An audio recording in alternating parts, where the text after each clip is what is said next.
এখানে দেখেন 398 একটি দশমিক সংখ্যা, যাকে হেক্সাডেসিমাল সংখ্যা পদ্ধতিতে রূপান্তর করতে হবে। তো প্রথমে মনে রাখতে হবে যে দশমিক সংখ্যা পদ্ধতিতে আমরা যে সংখ্যা পদ্ধতিতে যাই না কেন, যে সংখ্যা পদ্ধতিতে যাব তার বেস দিয়ে ভাগ করতে হবে। তো কিভাবে, চলুন দেখে আসি।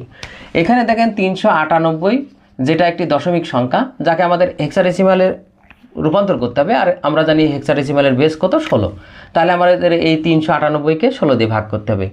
এই সোজা আমরা ভাগফল বসাবো, আর এই পাশে কী বসাবো, ভাগশেষ। তো 16 দিয়ে যদি 398কে ভাগ করি তাহলে ভাগফল 24 হয়, আর ভাগশেষ 14 থাকে।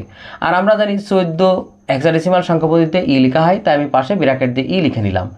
এবার 24কে আমরা আবার 16 দিয়ে ভাগ করব। তো আমাদের এখানে ভাগ করলে এখানে 16 × 16 1 হয় ভাগফল, আর ভাগশেষ আমাদের 8 থাকে। এবার 16 দিয়ে আমরা 1-এর ভাগ করব। মনে রাখবেন যখন এটা ছোট হবে, অর্থাৎ 16 দিয়ে দেখেন 1-এর ভাগ করা যায় না, ভাগ করলে ভগ্নাংশ আসে, সেক্ষেত্রে আমরা ভাগ করব না, ভাগ না করে এখানে 0 বসাবো, আর এখানে যে সংখ্যাটা থাকবে সেটা আমরা এখানে বসাইয়ে দেবো।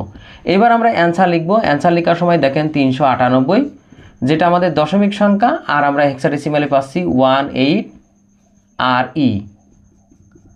এইটাই ছিল আমাদের দশমিক থেকে হেক্সাডেসিমাল সংখ্যা পদ্ধতিতে রূপান্তর।